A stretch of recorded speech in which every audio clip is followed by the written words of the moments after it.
What's up guys, it's Will back again, and today's review is the 1980 horror film The Shining. First requested to me by KS20, directed by Stanley Kubrick, and based on the Stephen King novel, The Shining takes place in Colorado and follows a family of three that moves into a mysterious and isolated hotel as caretakers. The father, Jack, played by Jack Nicholson, is a writer who's looking to use the solitude to help his writing, but before long he and his family realize that this hotel has an unusual effect on its inhabitants. As Jack becomes less and less sane, tensions escalate as his wife and son are forced to come up with an exit strategy. Alright, so The Shining was another request that I was looking forward to, because it's been a long time since I've seen this film. A long time. I mean, I was probably like 13 or 14 when I watched it for the first time, and I'm 26 now, so yeah, like 12 or 13 years ago probably, and I always remember it being too scary for me as a kid. But now that I'm 26 and mature, well, relatively mature, I found a deep admiration for The Shining on my second watch. I found this film to be absolutely riveting, a rare horror experience that makes me think and question what I'm seeing, and analyze the surroundings to actually try and make sense of what's going on. I think part of what I loved about The Shining's approach to horror is that it shows you but doesn't tell you. I think a lot of horror films, especially modern ones, fall into the trap of explaining every little detail of the evil through exposition. The Shining, on the other hand, gives you enough to keep you intrigued, but not enough to make you just feel like you're an idle viewer. It doesn't give you too much. This is an active experience where the gears in your head need to be turning to get the most out of it. If I had to describe The Shining in one word, it would be unsettling. I think everything about this movie just feels eerie and kind of makes your skin crawl, but not in the way that just an over-the-top gory type of film would, like Saw. It's more reined in than that. It's more focused on making you feel uncomfortable and on edge, and like something scary is waiting for the characters just around the corner. The film as a whole just feels very offbeat and unusual, and this is true for the editing, the cinematography, and the performances also. I particularly like how they choose to have these sharp cuts between shots that transition to a passage of time.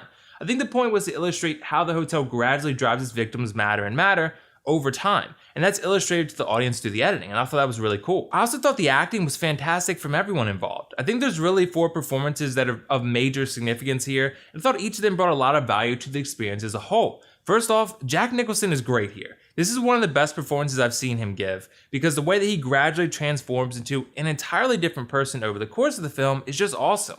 He's always kind of a jerk, but by the end of the film he becomes way worse than that, and it's just insane to watch how convincing Jack Nicholson was in this role. Awesome stuff. Shelley Duvall was also great. She tends to take the lead late in the film as things get a little more frantic, but I think she has this way about her that makes everything feel more scary and more unsettling than it otherwise might. It's because she relays that feeling that she's trapped more than anyone else, and that made me feel so unsettled for her and Danny, and nervous for them. Danny himself also impressed me. For a kid that young, I thought Danny Lloyd showed some rare range. He's asked to do some high-level acting here, and he does it well. And finally, Scatman Crothers, whose name I think I'm pronouncing correctly, plays a cook named Hallerman, who impressed me a lot here too. He too was great. This is definitely one of the best acted horror movies I've seen probably ever. But it's also got to be one of the best shot too, because I love the way that The Shining tracks its subjects through these long tracking shots that are just framed in an unsettling way.